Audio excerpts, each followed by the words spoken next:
តើបងប្អូនធ្លាប់ឮពាក្យបុរាណមួយឃ្លាទេដែលយើងតែងតែនិយាយថាឃើញដំរីជុះកុំជុះតាមដំរីពាក្យនេះស្ដាប់ទៅដូចជាកំប្លែងប៉ុន្តែអត្ថន័យរបស់វាគឺពិតជាជ្រាលជ្រៅខ្លាំងមែនទែនដំរីគឺជាសត្វមួយដ៏ធំមានកម្លាំងខ្លាំងមានទំហំធំមានសមត្ថភាពកាន់តែខ្លាំងបើយើងជាមនុស្សធម្មតាឃើញដំរីធ្វើអ្វីមួយហើយយើងចង់ធ្វើតាមដោយគ្មានការគិតពិចារណាបានច្បាស់លាស់វាអាចនាំបញ្ហាមកកាន់យើងក៏ថាបានដែរនៅក្នុងជីវិតពិតពាក្យនេះចង់ប្រាប់យើងថាកុំធ្វើអ្វីមួយតាមអ្នកដទៃដោយគ្រាន់តែឃើញគេធ្វើពីព្រោះសពថ្ងៃនេះពិភពលោកពោពេញទៅដោយការសម្ដែងនៅក្នុងសង្គម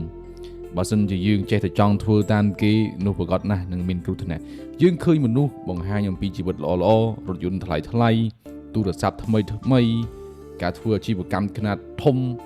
ហើយពេលខ្លះយើងចាប់ផ្ដើមប្រៀបធៀបខ្លួនឯងគេធ្វើបានខ្ញុំក៏ត្រូវតែធ្វើបានគេចំណាយបានខ្ញុំក៏ត្រូវតែចំណាយបានតែសំណួរមួយដែលគួរតែសួរខ្លួនឯងនោះគឺតើយើងមានស្ថានភាពដូចគេដែរឬទេតើយើងមានបទពិសោធន៍ដូចគេដែរឬទេតើយើងមានការរៀបចំផែនការដូចគេដែរឬទេមនុស្សម្នាក់មានដំណើរជីវិតខុសគ្នាអ្នកខ្លះម៉ែឪគេរៀបចំទុនសម្រាប់ពួកគេហើយអ្នកខ្លះទៀតមានបទពិសោធន៍អ្នកខ្លះទៀតមានអ្នកគាំទ្រជាច្រើនបើយើងមិនស្គាល់សមត្ថភាពនិងដែនកំណត់របស់ខ្លួនឯងទេហើយធ្វើតាមគេដោយអារម្មណ៍វាអាចនាំឲ្យយើងបរាជ័យឬក៏ជួបបញ្ហាធ្ងន់ធ្ងរក៏ថាបានដែរពាក្យថាឃើញដំរីជុះកុំជុះតាមដំរីមិនមែនប្រាប់ឲ្យយើងខ្លាចធ្វើអ្វីមួយនោះទេប៉ុន្តែវាចង់ប្រាប់ឲ្យយើងត្រូវចេះគិតមុននឹងធ្វើអ្វីមួយធ្វើអ្វីដែលស័ក្តិសមទៅនឹងស្ថានភាពរបស់យើងធ្វើអ្វីមួយដែលស័ក្តិសមទៅនឹងសមត្ថភាពរបស់យើងហើយធ្វើអ្វីមួយដែលមានផែនការច្បាស់លាស់កុំប្រៀបធៀបដំណើររបស់យើងទៅជាមួយនឹងដំណើររបស់អ្នកដទៃយើងអាចទៅដល់គោលដៅរបស់យើងបានប៉ុន្តែយើងក៏ត្រូវដើរទៅតាមផ្លូវរបស់យើងផ្ទាល់ខ្លួនរបស់យើងដែរដំរីអាចធ្វើអ្វីដែលវាអាចធ្វើបានព្រោះវាគឺជាដំរីអ្នកក៏អាចធ្វើអ្វីធំបានដែរប៉ុន្តែអ្នកត្រូវតែលូតលាស់បន្តិចម្ដងមានន័យថារៀនបន្តិចម្ដង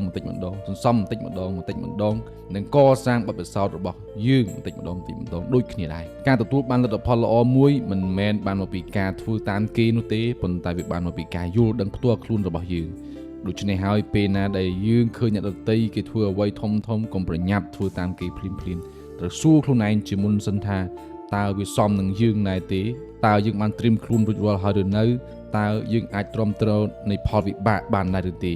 ចូលចងចាំថាជីវិតមិនមែនជាការប្រកួតប្រជែងអំពីល្បឿននោះទេប៉ុន្តែវាគឺជាការធ្វើដំណើរប្រកបដោយបញ្ញាឃើញដំរីជុះកុំជុះតាមដំរីគិតមុនធ្វើស្គាល់ខ្លួនឯងដើរផ្លូវរបស់ខ្លួនឯងហើយថ្ងៃណាមួយយើងក៏អាចក្លាយទៅជាមនុស្សដែលអ្នកដទៃមើលឃើញហើយចង់ធ្វើតាមដែរ